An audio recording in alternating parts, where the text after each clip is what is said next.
Welcome back, Multi Battle Conference. We've got another interview for you guys, this time with one of our newer teams, the Darn Heckin Delibirds. We have Dan, Sakimoto24 on Discord, and Steve, Goomer22 on Discord. Go ahead and say hi, guys.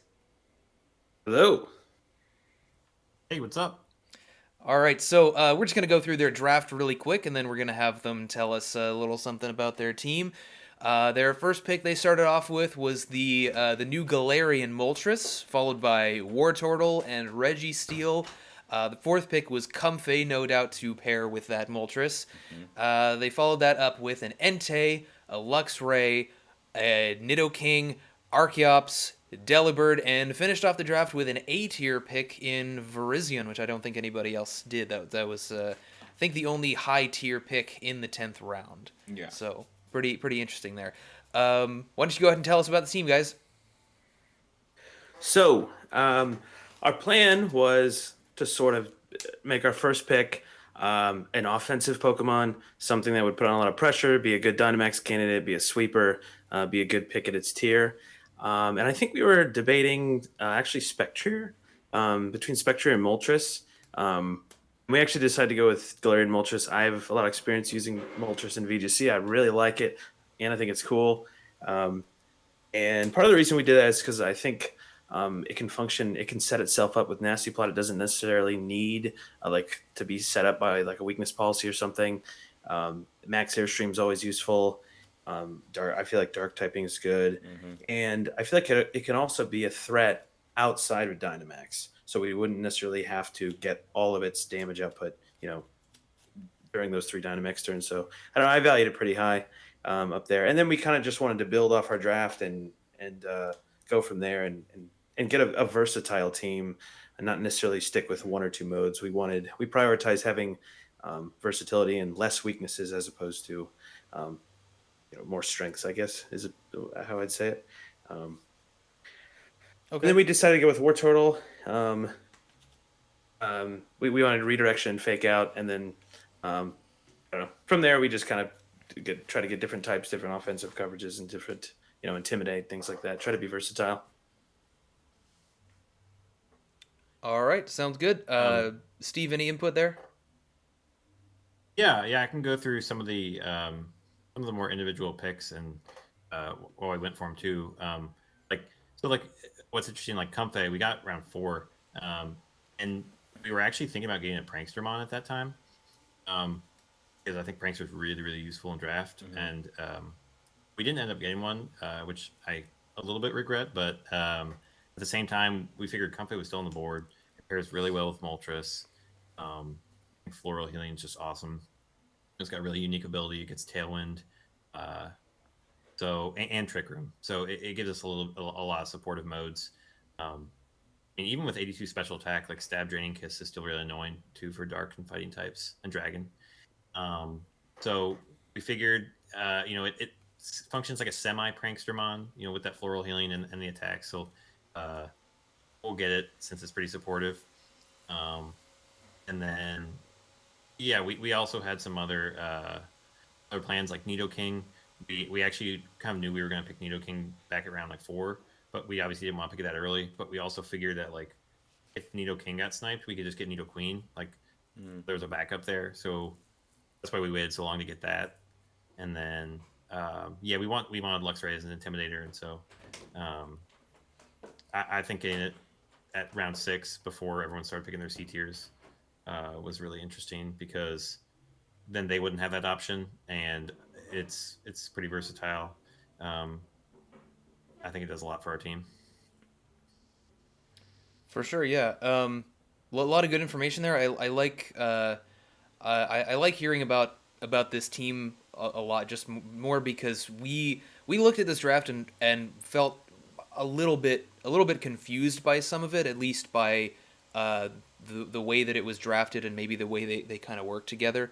So and we'll kind of go into a little bit more detail about why that is as we go through the grades and the pros and cons, and then hopefully we can discuss some more of that when we get into the questions later on as well. Yeah, I mean, I think before we even get into that, I think listening to you guys kind of gives us a lot more clarity. This is why these interviews are helpful a lot of the times because these are initial impressions that we have of teams, and like hearing the perspective of the people who drafted it and your guys' thought processes makes it very clear to us, and clears a lot of questions that we may have had that did kind of confuse us a little bit. It goes, oh, okay, cool. We have a lot more clarity in the draft now and understanding those picks a little bit more. So Right, exactly. And yeah, I mean, I think that's important to keep in mind, especially as we go through the grades down here, because some of these were not the highest grades, but we did like you mentioned, we these are first impressions. These are what we decided on really before we decided to talk to you guys about any of this stuff. So this is just these are just our initial thoughts that that we put down here before we got on the mic here together. So. With that being said, we're going to move on to the grades on the report card here. The first metric we're going over is how well you did during the drafting process. We did give you a C minus here because we felt kind of a little bit weird about how some of the draft went. Starting off up at the top with the Galarian Moltres. Generally speaking, I don't think that Galarian Moltres is a bad first pick. It is a very powerful S tier. It's been very dominant in VGC in Series 7. It's even getting some usage in Series 8 as well. It's something I've used a lot, and I really like it.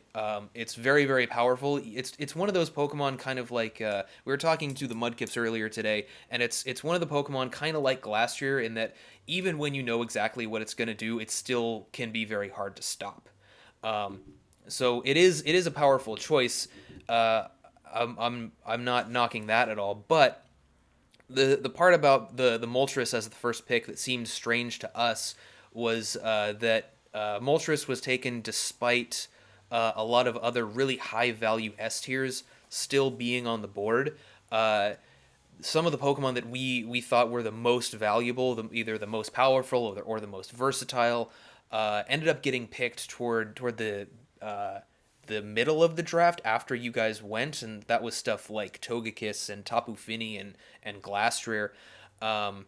We felt like those were probably the strongest options on the board, so it was a little odd to see some of these picks like you guys picking up the Moltres, or like the Ally Switch spammers picking up the Regieleki, things like that. So we're a little skeptical of that as the first pick, just based on what was still available. The Wartortle and Registeel also seemed a little bit odd to us being picked so high. The Wartortle, we totally get why it's valuable. It's probably the best redirector in the C tier. It's just like a Blastoise Junior, and we used Blastoise to great success last season. So we get it. We're not knocking that one either. It's just that I, generally speaking, am pretty skeptical of virtually any kind of C tier pick up this high. I can understand wanting to take it relatively early, but I feel like if you waited maybe 2 or 3 more rounds, it probably still would be there. The Registeel as well. I mean, having a solid Steel type is never a bad thing, but it didn't really seem obvious the way that it wanted to work with these the 2 months that you had already. And I feel like going for Comfey a little bit earlier just to make absolutely sure that you get that Comfey Moltres combination just would have been safer. Obviously it worked out for you because you still got the Comfey in the 4th round, but generally I think that's a little bit safer, especially because of how a lot of people seem to be hyping up the Comfey in the chat. A lot of people seem to think it was worthy of moving up to the A tier when it was B tier last season. yeah.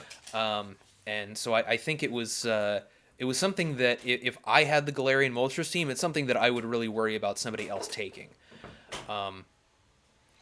After that, we were, let's see, moving into the Entei, Luxray, Nidoking. I think those are solid picks. It's not super obvious to us exactly how they want to work together. There's some bits of obvious type synergy, like at least Luxray is going to be able to hit water types that are going to threaten the Nidoking and the Entei.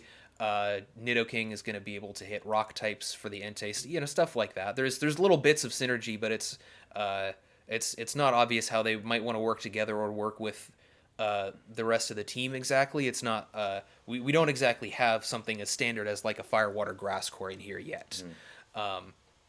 The one part of the draft that I really want to commend you on is the late A tier pick. I think that's it's kind of a risky strategy to leave one of your high tier picks toward the end of the draft. But I think generally it pays off, especially if there's stuff in the lower tiers that you really want. You make sure you get those, and then if you have a team that's, let's say, versatile enough, you can kind of pick over what's left in one of those higher tiers later in the draft. And based on the conversations we were having before we started recording, it seems like you guys really like the Verizion on this team composition. So I think that probably it's safe to say that worked out well for you. So that's probably my favorite part of the way that you guys drafted. Some of this other stuff is maybe a little bit more confusing to us, so we'll be able to clear some of that up in a little while as well. For synergy, we went ahead and gave you a C as well, particularly because a lot of these cores, the Firewater Grass core in particular, it's not ideal. And what we mean by that is we would have liked to see maybe a doubling up on the War Turtle on the water types. Because the War Turtle is more or less doing one thing, and that's being a support Pokemon. It's not really putting out any offense. While I do think that Entei and the Virizion in particular are very good, I think it's also worth noting that that you have 4 Pokemon here that are weak to ground in the Nidoking, the Luxray, the Entei, and the Registeel.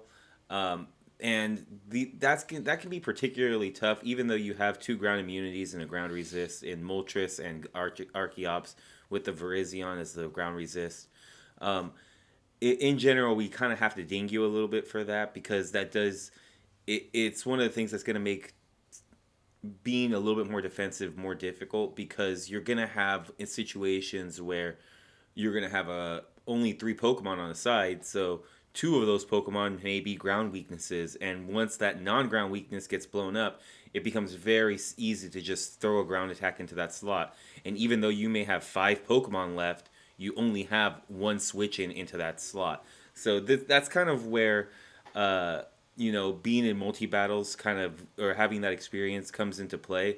Because when you stack so many weaknesses on top of each other like that, it doesn't seem like you're putting yourself into a tight spot, but you really are. Just like in that situation where you have 5 Pokemon, but the one that isn't a ground resist on that side is gone. So now you literally don't have a switch in on that side to a ground move, because your other teammate can't bring in their Pokemon to be a resist on that particular side. So I think that's something that's worth bringing up. Overall, though, I think the Moltres and the Comfey are really good threatening mode that can put in a lot of work, and if properly supported, definitely can win you a couple of games, because Moltres can be a powerhouse, as you guys talked about. You don't need to self-proc weakness policy. You can get something like a nasty plot up, and then if you don't want to max, you don't have to, because I think it's still good with its signature move. What's it called? I always forget.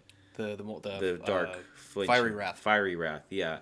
I still think that spread move with at +2 can do a decent amount of damage. So overall, I do think that you have a decent amount of synergy here, particularly with that Firewater Grass core. But a double up on the waters, I think, would have went a long way to give you guys something a little bit more offensive on the water end, and maybe taking away one of those ground weaknesses would have really helped. Something. It's tough, because I do like the Luxray, I do like the Nidoking. Hearing you guys talk about the Registeel, even though we'll talk about it later, I understand the want to get something that has an 80 base HP with 150s in its defenses. I totally get that, especially after hearing you guys talk about it. But still, I think that as far from a synergy standpoint is concerned, that would have really helped your case, because the Virizion and the Entei are pretty underrated picks, in my opinion, for your Firewater Grass core. So a C is more or less what we gave you for the synergy. On threat level, this is the part of your draft that we liked the most. We gave you a B- on this one. There are some serious threats on this team, Moltres being the most significant one.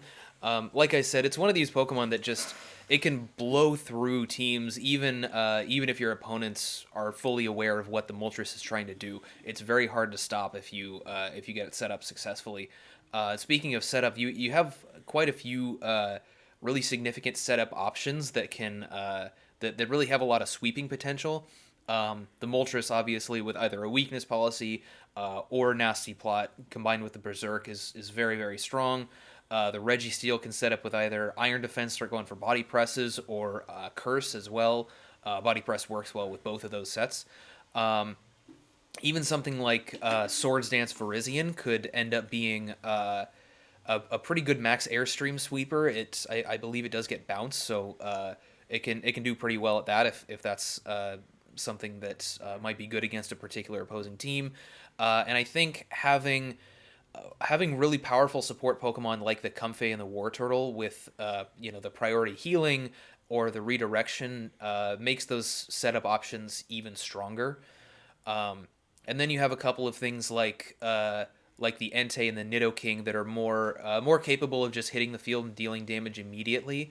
The Entei can even be a decent choice band candidate, given that it's weak or it's immune to Intimidate. The only unfortunate part here is that some of these Pokemon, like the Virizion, like the Moltres, seem to really need setup in order to really become those big threats. And then the Entei and the Nidoking, they're and I guess to some extent the Luxray as well. They're, like I said, they're these Pokemon that are just a little bit more solid, more capable of dealing damage immediately, but at the same time they don't really have good setup options, so they're kind of stuck to just dealing solid damage right off the bat. So it's a lot of this stuff is a double-edged sword, but there's definitely some really, really serious threats that your opponents have to respect. I think the one thing that I was looking for that I'm not really seeing here is for one, I guess there's two things. For one, is it's something like we're seeing from the Sadistic Seniors, like maybe a Porygon Z or a Dracozolt or something, something that can hit the field and deal massive damage immediately, rather than hitting the field and dealing solid damage, or having to set up before it deals massive damage. And the other thing is maybe a faster, more solid beat up user, because I've noticed the only thing on this team that has beat up available to it is Nidoking. So that could help the Virizion a little bit more if you'd prefer to max it right away instead of trying to set up a Swords Dance to allow it to sweep. So there's definitely some positives and negatives, but the Moltres more than anything sticks out as a massive threat. It's just it can sweep through teams, and it's just very hard to deal with. Also worth noting that just because I know you guys are new to multi-battle, beat up only gets you to +3 because Yes. you only have 3 Pokemon on your side, so you don't get boosted to +6. But I do think that even having Comfey there with it to proc weakness policy with like a Draining Kiss into the Virizion can be pretty deadly as well. So there's other things too, but it does require a little bit of setup. For versatility, we gave you guys a C+. You guys do have pretty versatile mons, but it's one of the things that we talk about with a lot of other teams. They do a lot of things okay, instead of doing a couple of things really, really well.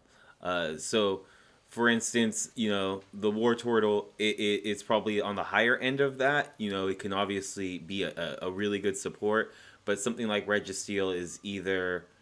It's more or less doing one thing. Comfey is not really trying to be offensive. The Entei is either an okay attacker or an okay support Pokemon with like fast Will-O-Wisp, things like that. Bulldoze, Luxray, it's just really hurting from its speed. You want to put like a scarf on it to kind of do anything. Nidoking isn't really a versatile. It has a good move pool, but as far as switching roles is concerned, it's not really doing any of those things. Virizion, I think, might be able to be decently supportive, especially with a decently high speed stat. But even then, like, most time you want to try and get some kills with it, especially it being your A tier. So I think where you guys do have versatility in particular are the things that have a decent amount of support move pools. So like the War Turtle and like the Comfey, their toolboxes are just so deep that you can bring a different set week to week and just really tailor make it. War Turtle's a great example of that because it gets like stuff like Yawn, Flip Turn, Helping Hand, Fake Out, Follow Me, Mist as we've used, Haze, uh, you know, Aqua Jet to self proc stuff. Even though I don't think you guys have anything. I mean, Nidoking, I guess. Entei.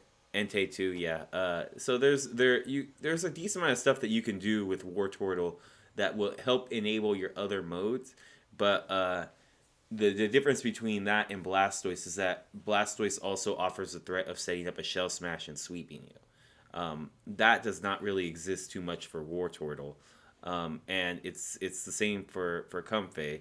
Its supportive move pool is really good, but it's not something like just kind of stick on like a Volcarona where it has the ability to redirect, be a fast Will-O-Wisp user, do all these things, or also set up a Quiver Dance and just sweep you. Or have something like a Choice Specs or something just to put down major damage. So I think that you guys do have a lot of versatility in the Pokemon that you guys drafted for versatility. I mean, as obvious as that sounds, like you guys were able to get good role players that have good synergy with some of the Pokemon that you have. But overall, the draft we didn't feel was as synergistic as we like, as we've seen out of a couple of these other ones. So gave you a C plus. I would say that it's a high C plus. Probably might be going to the B minus, but just missing a couple of tools that I think that you really needed. And overall, the grade came out to a C. And we'll go ahead and reiterate exactly what we said before we kind of jumped into it. Is we were a little bit confused by this draft, and we got a lot more clarity talking to you guys about it. We're not in this to try and make every single team fit our standard. We just want to make sure that teams have an understanding of what they're getting, what they're spending their points on, what roles they're being put in, what they're expecting out of particular Pokemon. Like, I don't want a team to draft I don't know, a Nidoking and hope that it can be a supportive Pokemon. Like, yeah, we want to know the thought process on that. So I think it's worth saying, that you guys clearly, just talking to you guys in the pre-interview and talking to you guys now, do know some of the roles for some of these Pokemon that are coming. You guys understood the draft, where you guys were spending your points, what roles they were fitting. And I think there's a lot to be said for that. So if anything, I would tell you guys something that probably haven't told a lot of teams. I wouldn't put a lot of stock into this grade because ultimately, you guys know what you guys want to do with this stuff, and that's what really matters. What matters is what you get on the wins in the loss column, not so much what two league members happen to think about what you were thinking in your drafting process, So Yeah. I think it's worth it to just say that one more time. And sure, then we're yeah. going to go over these pros and cons real quick. Should be pretty quick. All right, so starting off with the pros, the first one is that the Moltres combinations here are pretty obvious and obviously very powerful. The two main ones being, the most obvious one is the Comfey Moltres with the weakness policy activation on the Draining Kiss. You can avoid opposing redirection. It's a real easy way to proc the weakness policy. You can even be faster than opposing fake outs and do it. Anybody who has any experience in VGC Series 7, they know what this is going to do. The other main combo I'm looking at is Moltres and War Turtle. It is sort of unfortunate that they are sharing a weakness there, but having any kind of redirection next to a Pokemon that can just set up and sweep is really great. Follow Me Nasty Plot is gonna be something that any team has to prepare for going into the first couple of turns in a battle against you guys. So.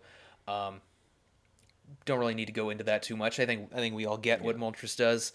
You guys also have very powerful and versatile support, especially in that War Turtle and Comfey. They are both very good for very different reasons. I think you could probably even throw the Luxray into the mix there. War Turtle is mostly a supportive redirector type. Almost all the time you're just going to be clicking Follow Me, but it does have Fake Out and it does have a lot of other interesting tools for support Pokemon. Helping Hand and Yawn is something that I probably expect to see. Comfey is extremely unique in with its triage ability. The the ability to self-activate weakness policies is and get around opposing redirection is really awesome. Priority healing for your partner is fantastic. It even has various kinds of speed control with both Tailwind and Trick Room. And then Luxray is more like damage mitigation. It's Intimidate is very useful. It has Snarl and Eerie Impulse for special attackers.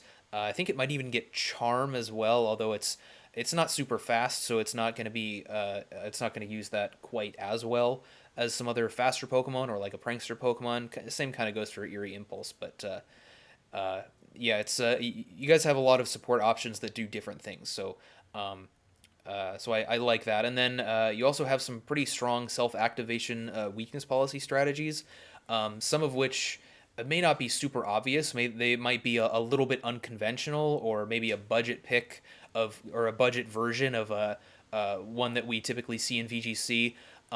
The main one, obviously, is the Comfey Moltres. You could also use Comfey and Virizion with a weakness policy on Virizion. It's also weak to Fairy, so the same kind of thing applies, and it can be a max airstream sweeper as well with Bounce, which is very strong. I'm wondering if the Entei with Bulldoze next to Registeel might be any good as kind of a discount version of Entei Metagross. It might be a little bit difficult to really make that work because Registeel's strength really lies in its defenses rather than being like a big weakness policy sweeper. It might be hard to make use of that with just a 50 base speed and 75 on the offenses, but it is an option. And then, like Anthony mentioned, there's Aqua Jet on War Turtle, which could even activate a weakness policy on Nidoking or Entei. I would expect Entei to be a more likely candidate for that. Inner focus. Yeah, for sure. So you guys do have some pretty powerful options there that do contribute to that threat level. In the cons, we'll just go over them really quick. The early picks that you guys had in the draft were a little bit questionable to us.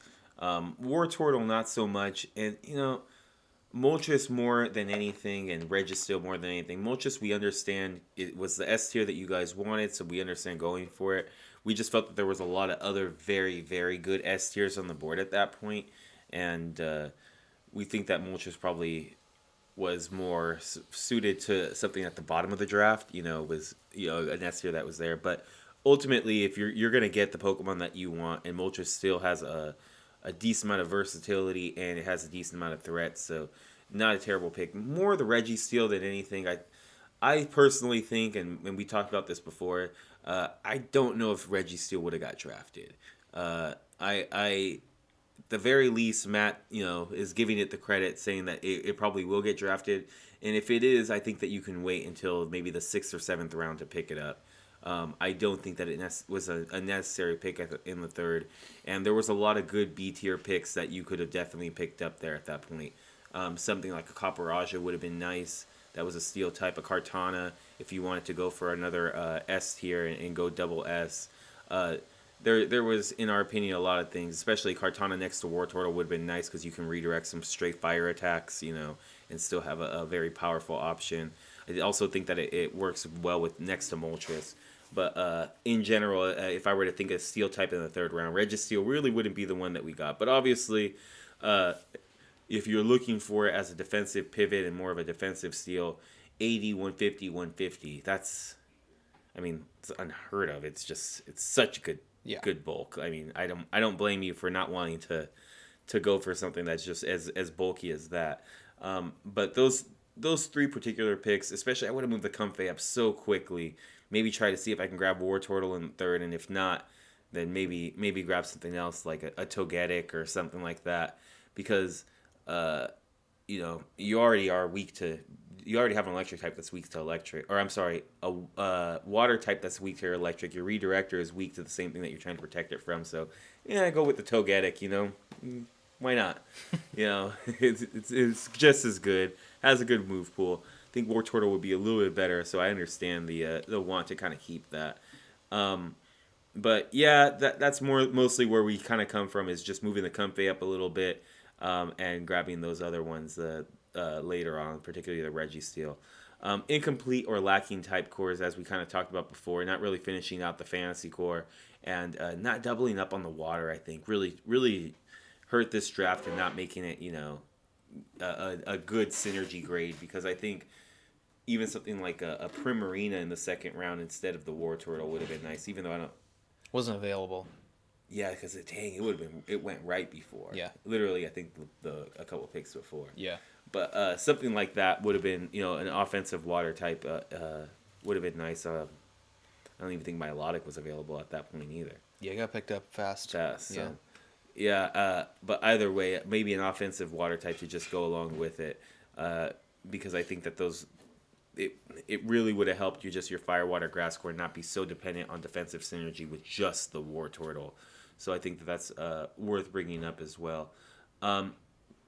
Your offense is often going to require some type of setup going. This isn't necessarily the worst thing ever. It's just that your prep always has to be immaculate. You always have to make sure that you have multiple flowcharts on multiple things, and having a contingency plan for anything that may be going wrong. Because when you're that setup dependent, if you can't get it off in the first couple of turns, it puts you behind the 8 ball, and you naturally don't have the offensive threats to hold momentum.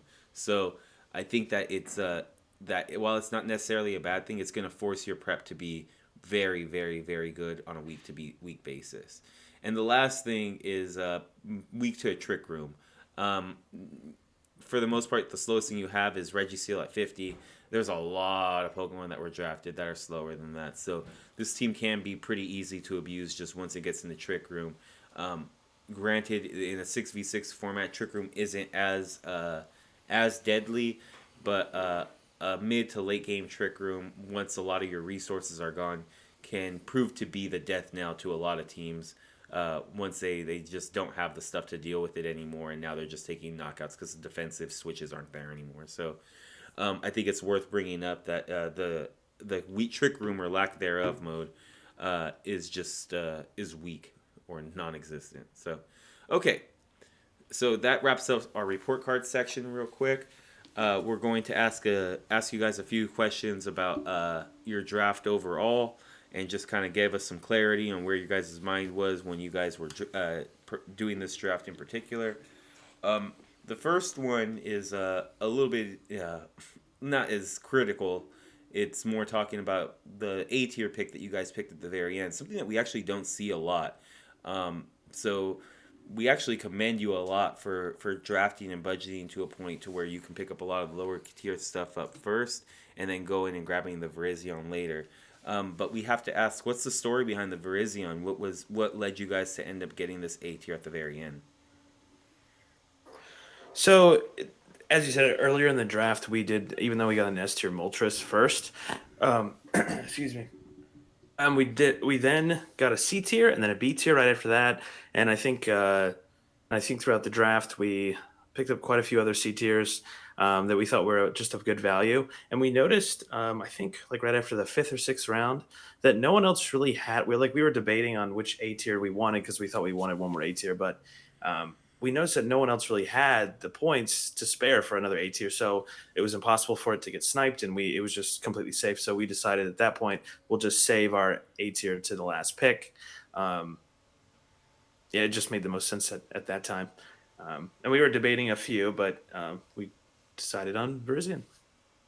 Nice, yeah, it was definitely an interesting pick.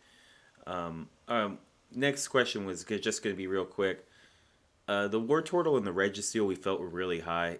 We understand the value in those two particular Pokemon, especially after talking to you guys a little bit about it. But just, for the people back at home listening to this, what were you guys' thought process in getting those two Pokemon particularly that high? So Dave, yeah, I can take it. The War Turtle, we picked up the Moltres like Ann said that we wanted, and then we knew that we wanted redirection and follow me. Everybody had been hyping it up before the draft. We looked at all the redirectors and we figured that War Turtle was we felt like before its tier. And the other thing was that Squirtle's also in that tier, and we didn't know how fast follow me users were going to get taken, but we figured if War Turtle did get taken, we'd we were planning on getting a follow me user in C tier, we'd kind of have to settle for like Squirtle or something like that, and that's just objectively a lot worse than Wartortle. Mm-hmm. And so we decided to get Wartortle second, especially because we didn't want to pick our A tier super early, and honestly, maybe we got lucky that Conflict was still around. We honestly weren't even necessarily planning on drafting it, even though it does synergize so well with Moltres. So maybe that was a little stupid on our part, but hey, we got it, so it worked out in the end. But the so we wanted to pick some lower budget Pokemon, so that we could save our points for later and kind of plan it out once other people had picked their higher tiers. In the first 3 picks, people are going to pick usually like SAA or AA A or AAB or something like that, so we have a little bit more of an understanding of what's left in the tier and what we can kind of synergize with our team. And so we liked Wartortle. We honestly thought Registeel was a pretty good value for B tier, and we really liked its defensive coverage for Moltres. Moltres is weak to Electric, Rock, Ice, Fairy, and 3 of those types get covered by Registeel. So we really liked that defensive pick there, and we like its versatility in terms of defensive. You can go. I mean, it's got great defenses in both, but you can go really special or physically defensive, and then you can also go special or physical attack. Clear Ball has a great ability, and so we figured it's. I mean, yeah. Granted, 50 isn't the lowest speed tier, but it is also kind of a Trick Room cover there with its base 50 speed, and like you said, it can curse and get a little bit lower than that. So, we liked it there, but we didn't know. I mean, honestly, that was more of Dan's decision. Dan really liked Registeel, so I kind of trusted him on it and said, okay, let's go for it. Let's try it out. To be completely fair on the War Turtle point, you mentioned it might be kind of dumb to pick it so high, but on the other hand, not getting the redirection you want, or even worse, not getting good redirection at all, might be even dumber. Yeah. So that's why that's out of those 2 picks, that's the one that we understand a little bit more. We kind of thought that it was maybe a little bit too early to go for that, but that's also just speculation on our part. That could totally be wrong. Yep. It's totally conceivable that somebody else wanted to pick Wartortle in like round 3 or something. So at the very least, you got the redirection that you wanted. Yeah, I think that matters a lot, honestly. Yeah. The next question, real quick, was your guys' team looks a little bit weak to Trick Room entirely. But do you guys worry a little bit about Trick Room, or is it something that you guys feel that you guys have the tools to kind of make sure you're not going to just lose if somebody sets Trick Room up on you? So the tools that we do have to deal with it are, I mean, Registeel's not the slowest Trick Room Pokemon, and it's not really necessarily a sweeper either, but I feel like we would have to use him. He's one of the tools we would use. I mean, Comfey gets Trick Room, and then our team does have, I think it's overall fairly bulky, which sort of helps us stall out Trick Room. That being said, I think our best option is just to try to prevent it going up. We're pretty weak to it. We do have, I think we have tools to deal with it, but not the best tools. Moltres gets taunt. No. We can That's we can just bank on that 20% flinch chance from That Fire too. Red. That too. Yeah, exactly. Choice Scarf Taunt. Archeops gets Rock Slide, right? Just lead, Yeah, of course, Just yeah. lead Rock Slide and Archeops Fire actually Rat. gets taunt too. Yeah, But yeah, if you want to go for the double flinch chance, yeah, yeah. just go with that. You're all right. You'll be fine. All right. Real quick, that kind of wraps up our more direct questions, but we want to ask you guys a couple questions that we tend to ask the rest of the league. The first question is Pokemon that you guys drafted that you're excited to use. I'm Go for it. I'll jump in here. Yeah, I'm excited to use Archeops. I'm not sure that he'll be great for every matchup, but if he looks strong, I think he'd be really fun to use. I mean, he's really fast, and he's got that base 140 attack. I mean, that's really, really strong. Obviously, not a great ability, but if you are moving first, it doesn't matter as much. I think he's got some interesting tools. He can go physical or special. We've we've got little tricks for them planned potentially. So hopefully we can bring some of those out. But yeah, I've never used Archeops either, so that's why I think it could be fun to experiment with them. I think draft is a great place to do that with Pokemon that you haven't used potentially. So hopefully it works out for us. But yeah, I think Archeops could be really fun. Yeah, I'd love to see that thing work. It's something we never see for obvious reasons, and it's kind of a high risk, high reward kind of Pokemon. But I would love it if it does work. Yeah, That'd be fun. Dan, what about you? I'm honestly gonna go with the Moltres. I think I mean it is sort of it's like you said, it kind of does one thing, and even though it does one thing, it's really hard to stop. And I don't know. I want to try to use it in. Um, I think if we get it set up, it can be really really good, and especially in this format, I'm hoping so. Yeah, I'm hoping it puts in work, and I think it should be fun. And I just think it's so cool. Yeah, it's an incredibly powerful Pokemon for sure. All right. So next question is a potential underrated member of the team. What's a team? What's a Pokemon that you have that the league is sleeping on? I think Virizion is a little bit slept on, mainly because I think especially those Swords of Justice, maybe not Terrakion, but I think uh, people expect it to need beat up to do really well, and I don't think that's necessarily the case, especially with Virizion, even Cobalion necessarily, but I think Virizion gets some interesting tools they can utilize supportively and without beat up. Um, I think it's got an interesting typing too. I like that, especially for our team. Um, and yeah, we definitely picked it knowing I looked it up beforehand. The fact that it only gets to +3, so I knew that was a little bit of a hindrance with the beat up strat, and that's also why we didn't necessarily go for a a mon like Sneasel or something like that. That would be kind of specific for the beat up, but uh, but yeah, I think Virizian's got some interesting tools, and I'm excited to use it. Yeah, I think so too. Uh, I'm excited to use the underrated Pokemon. That's what we're talking about. Yeah. The underrated Pokemon I think on our team is Nidoking. I think. I mean, I've never actually used Nidoking, but I've seen what it can do. It's just, I mean, it's pretty simple. It just you throw it out in the field, it attacks. But it does have a lot of coverage, and I don't know. I think it can be stronger than people think. I was doing like a calc the other day, and it has 85 base special attack. But with sheer force, it actually calcs to as a Pokemon that would have 125 base special attack. So I don't know. I think I'm hoping it can put in some work, and I'm kind of excited to use it. It's an OG kind of cool Pokemon. yeah, Nidoking's cool, definitely. I think if you're not prepared for it, it can really do a lot of work. The coverage on it's astounding. It's one of my favorite Pokemon as a kid too. Always That's loved so it. cool. Oh yeah, so cool. Now, expectations on the season. What do you guys think? Where are you guys gonna fit in here?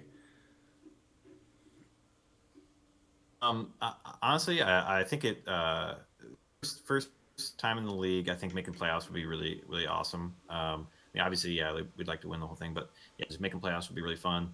I think it'll be a slow start and just learning the multi battle nuances and such. I think we're decent VGC players, but I think just figuring out both how to prep for multi battle and just how to play with the switching Dynamax and just the fact that you don't have all of your mons available. You know, only 3 on each side. I think learning those nuances and how to play with it might be a little slow at the beginning, but hopefully we can catch on quickly, and hopefully we can be a little bit of a threat for people to prep for. So. Yeah, definitely. I now talking to you guys, I do think that you guys are gonna do all right with this team, get a few wins, and hopefully we'll see you in playoffs there. I mean, it's we got wild card slots now, so there's a lot more teams that have a chance to make it in and make a decent run. All you gotta do is make it. It's the main thing. Top 6 per Right. division Yep. makes a slot. Yep. Any before we wrap it up here, you guys have any feedback for us? Any last thoughts or anything like that? I just want to say I think we got all the grades we kind of expected to get, and we got some extra insight from you guys. So this is really cool. Really happy to be in this league, and I think people are going to have a tough time prepping for Delibird against us, and hopefully we can use that to our advantage. And I mean that's it. I'm really excited. I think it's going to be fun. MVP and kills leader, Delibird, right? I think so. That's the plan. Well, we can't see what you guys cook up. We love seeing new members. Just so you know, it's always tougher to grade these new members because we don't always know where they're coming from. Yeah. In these draft formats, last season the Sky Pillars were the new members that we completely missed on. We said all this stuff about their draft and how underwhelming it was, and they made finals with little to no adjustments on their draft at all. Yeah. So. Yeah, it's always a little bit tougher when we get these first beginning teams in there, just because we're always trying to figure out how your play styles are as players, and sometimes that doesn't exactly align with where Matt and I are, because Yeah. different Everybody's people. different. Yeah, we're different people. Yeah, So. for sure. But great to have you guys. Welcome to the league. Can't wait to have you guys in. I think you guys are in division with us, so we're gonna be competing, and I guess we'll see you on the battlefield, huh? Yeah, that'll be awesome. I'm really, really happy with this draft kit, honestly, because when the Burnouts lose in week 10, it's going to look real. You heard it here first, guys. You heard it here first. All right. All right, guys. Take care. Enjoy the rest of your weekend, and have a nice day. Yeah, good luck this Thanks. season. See you guys. Later.